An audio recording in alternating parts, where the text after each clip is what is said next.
All right, so you're getting ready for this Tiling Supervisor interview. That means you're stepping up, ready to lead those projects. Yeah, exactly. And making sure the tile work is, like, top-notch. Absolutely. But we're going to help you with more than just answering those questions. Yeah, we're going to make sure you really impress. I've got all the intel you need, career guides and interview guides, and even, how to use RoleCatcher's AI to give you that edge. It can make a big difference. Okay, so first things first. What does a tiling supervisor actually do? It's more than just supervising, right? It sounds like it. Think of yourself like the conductor of a tiling orchestra. I like that. You're making sure everything fits perfectly, the schedules, the budgets. Getting those results. And making sure the final result is a masterpiece. I love that analogy. But this isn't an orchestra in a concert hall. Well, What's the work environment really like? it's definitely more of a construction site vibe. Okay. It's dynamic, sometimes unpredictable. Ah, I see. You're dealing with weather, noise, potential hazards. Yeah. So safety is super important. Definitely not for the faint of heart. Yeah. So what are some of the other pros and cons? The good news is that job security is great. Right. Construction is a vital industry. And skilled professionals like you are always in demand. You can even grow, specialize, lead larger teams, maybe even manage entire projects eventually. So it's a career, not just a job. Exactly. That's a big draw. Yeah. But, we have to talk about the challenges. Yeah, the physical demands and the long hours can be tough. There are risks involved given the nature of the work. Right. But if you thrive on action and seeing things get built and overcoming challenges, it can be incredibly rewarding. So let's get to the interview questions. Let's dive in. We're going to unpack, how to approach your answers and avoid any pitfalls. So good. First question. Can you tell us about your experience in tiling? Seems straightforward, but I bet there's a strategy to really impress. Oh, absolutely. They don't just want a list of jobs, They want to see your passion and expertise. So instead of saying, I was a tile installer for 5 years, tell a story. Talk about projects that showcase your skills. Did you handle a complex mosaic or a large-scale commercial project? You really want to bring your experience to life and highlight what makes you stand out. So it's about painting a picture, Exactly. not just reciting facts. What are some common mistakes people make? One thing is being too vague. Instead of saying, I've worked on a lot of projects, quantify it. Like, I've done over 30 kitchens. Or, I've got expertise in large format porcelain tiles. Right. It adds weight. Yeah. Okay, let's talk about safety, a big deal on any construction site. How do you ensure your team follows safety protocols? It's a really important one. You've got to show them you prioritize safety above everything. So don't just say safety is important.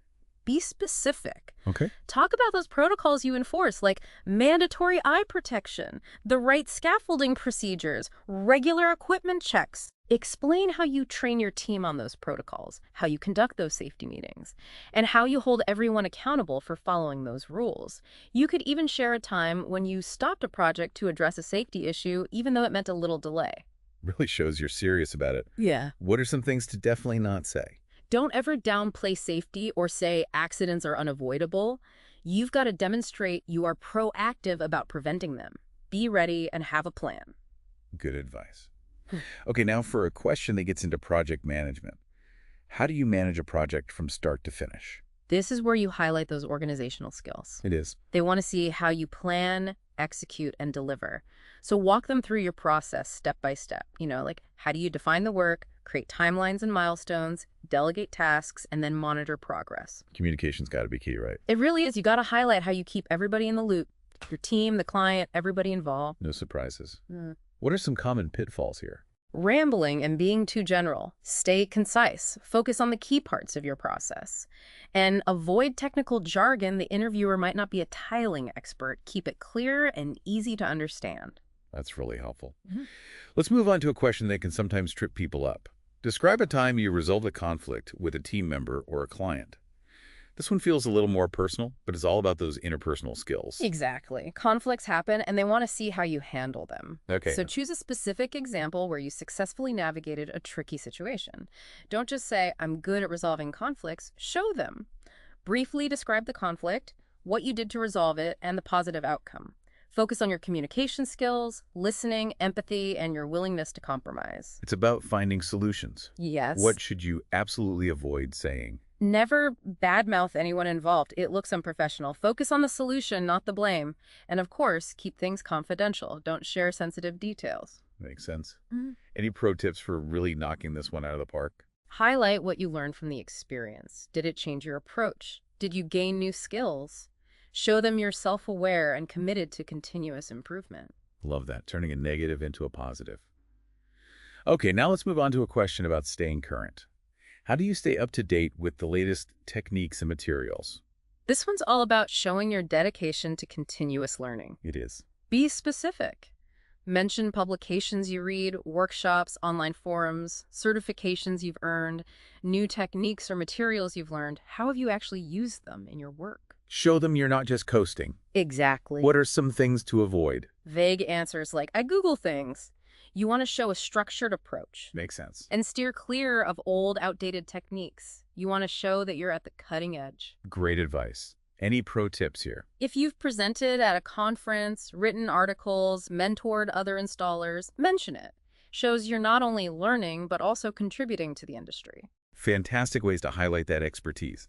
And speaking of expertise, I want to know more about how RoleCatcher can help someone preparing for this kind of interview. RoleCatcher can be a real game changer. Think of it as an AI co-pilot for your whole job search. I like it. It analyzes job descriptions, helps tailor your resume, your cover letter, and even gives you AI-powered feedback on practice answers. It's like a personal career coach. Right. And for this specific interview, it can help you pinpoint the key skills and experience the employer is looking for just from that job description. Then it can guide you to craft answers that really highlight those qualifications. It takes the guesswork out. That's incredible. And that feedback on your practice answers, super valuable. RoleCatcher can analyze your delivery, content, even your body language. It's all about refining your responses and projecting confidence. That's amazing. Okay, so we've covered a lot of ground in this first part of our deep dive. We've looked at the Tiling Supervisor role, some common interview questions, and even seen how RoleCatcher can really help you prepare. We've just scratched the surface. There's so much more to uncover. We'll dive even deeper into those questions and explore strategies that will help you really shine. You're right. Stay tuned for part 2, where we'll unpack even more tips and techniques. Welcome back. Let's jump right back into those interview questions, shall we? I'm ready to go deeper. Last time we talked about how to showcase your experience, really make it grab their attention. Right. But tiling, it's a hands-on craft. Yeah. I bet those interviewers want to get a feel for your, technical expertise. You're absolutely right. Remember that tell us about your experience question. That's the perfect chance to slip in some technical details. Don't just say you've worked with all sorts of tiles. Mention specific materials like porcelain, ceramic, natural stone, and highlight the unique challenges and techniques that go with each. Okay, so if they ask about my experience, I could say something like, I've mastered intricate mosaic patterns with those tiny glass tiles, but I'm also great at installing those large format porcelain slabs with real precision. Exactly. It shows you've got a deeper understanding of the craft and that you're versatile as a tiling supervisor. I love how specific we're getting. Now let's talk about a question that goes beyond technical skills. Can you describe your leadership style? This feels tricky, being authentic, but also hitting those key leadership qualities they're looking for. It's a bit of a balancing act, for sure. Yeah. Be true to yourself, but tailor your answer to what the role demands. They want someone who can motivate a team, delegate, provide constructive feedback, and build strong dynamics. So how do you work all of that into your answer without sounding, like a textbook? Instead of just stating your style, back it up with real-world examples. You could say, I believe in a collaborative approach, and then in my previous role, I fostered this by, and then share a specific instance where you, empowered your team, facilitated communication, or resolved a conflict really well. That makes it real. What are some leadership pitfalls to, totally avoid in my answer? Definitely stay away from cliches like, I'm a people person, or I lead by example. They're vague and don't really tell them anything useful. Remember, specific examples, that's your secret weapon. Noted. Okay, shifting gears a bit. This question's all about results. Give an example of a project you completed on time and within budget. It's your time to shine. It is. This is your victory lap. So choose a project that shows off your planning, execution, and budget management skills. Don't just name the project, though. Outline the scope. What were the challenges? How did you overcome them to deliver amazing results? So instead of just saying I managed the tile installation for a big residential project, I could say something like, even with weather delays, I reorganized the team's schedule and optimized material ordering, and that ensured this luxury spa project was completed on time and under budget. Yes, exactly. And whenever possible, quantify your achievement. Saying you delivered it 10% under budget or finished 2 weeks ahead of schedule, that makes your success even more impressive. That's a fantastic tip. Now let's tackle a question every tiling supervisor faces. How do you handle a difficult client? This is all about customer service, right? It really is. It's about managing expectations, resolving conflicts, and maintaining those client relationships. Choose an example where you successfully dealt with a challenging client interaction. Like when you turned a frustrated client into a happy one. Exactly. Describe the situation, their concerns, and how you address them with patience and understanding. Focus on your communication skills, active listening, and finding solutions that work for everyone. Clear communication and keeping your cool are key here. Absolutely. You want to emphasize staying calm, professional, and focused on solutions. And remember, never badmouth the client or dismiss their concerns no matter what. That's so important. Speaking of handling tough situations, how about the question, how do you handle a project that's behind schedule? That's a real test of your, problem-solving skills. Yeah. Oh, it is. Delays happen, and they want to see you navigate them. Walk them through how you assess the situation. How do you find the root cause of that delay? Is it resources, scope changes, something unexpected? So you got to be like a detective. Right. Figure out what went wrong. And then what? Once you've got the problem, outline your strategy to get back on track.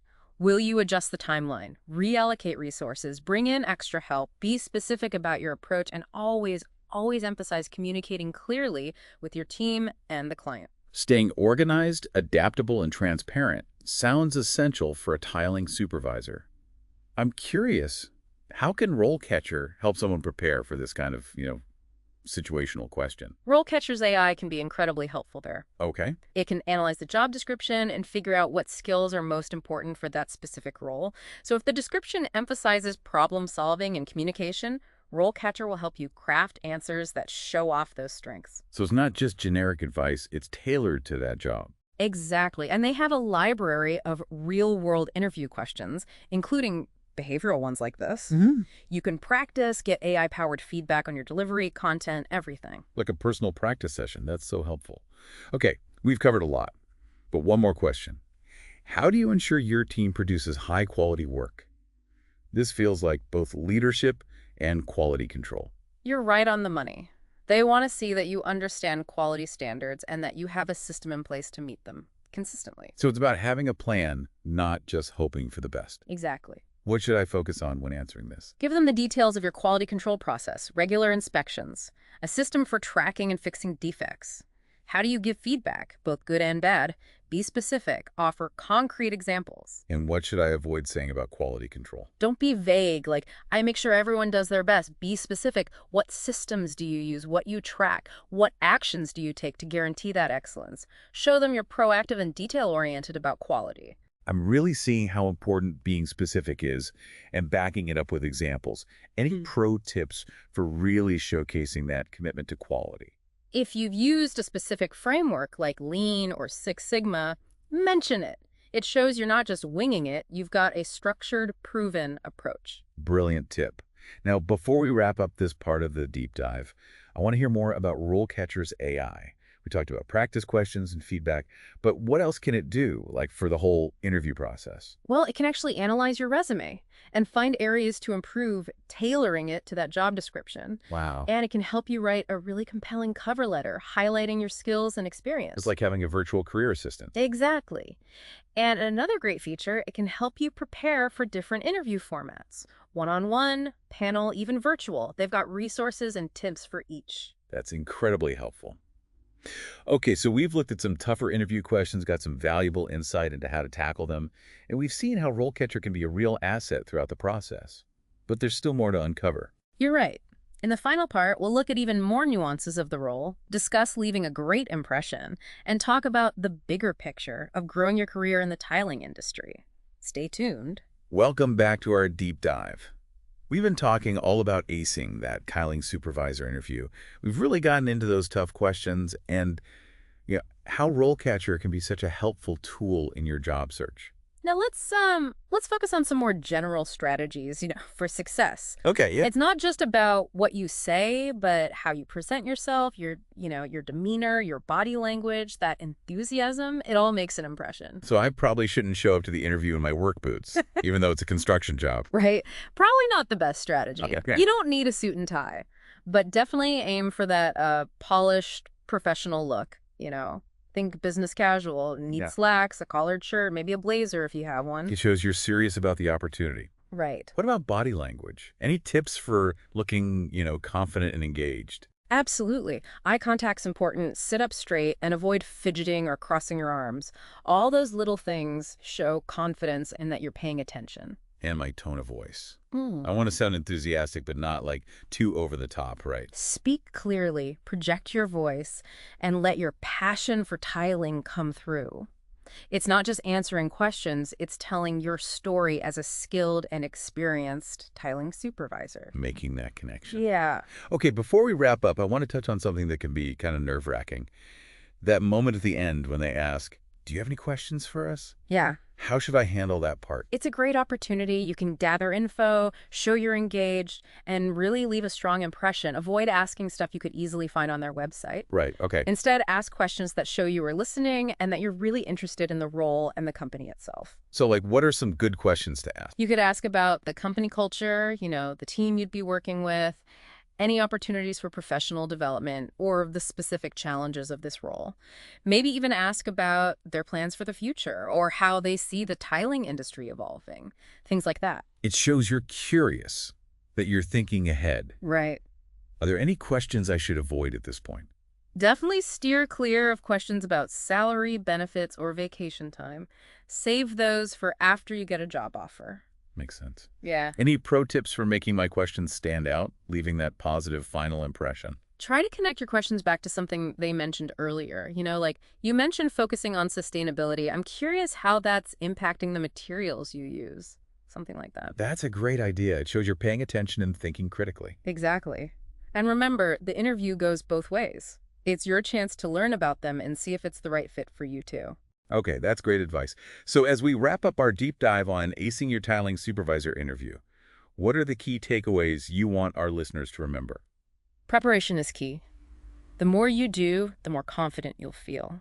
Use the resources we talked about, that AI power from RoleCatcher, and practice, practice, practice. And don't forget to showcase your passion, your expertise, your unique skills. Absolutely. Believe in yourself, be authentic, and let that enthusiasm shine through. That's a wrap on this episode of The Deep Dive. We hope you found it valuable and insightful. And maybe even a little inspiring. You've got the skills and the knowledge to succeed. Go out there and knock 'em dead. Best of luck.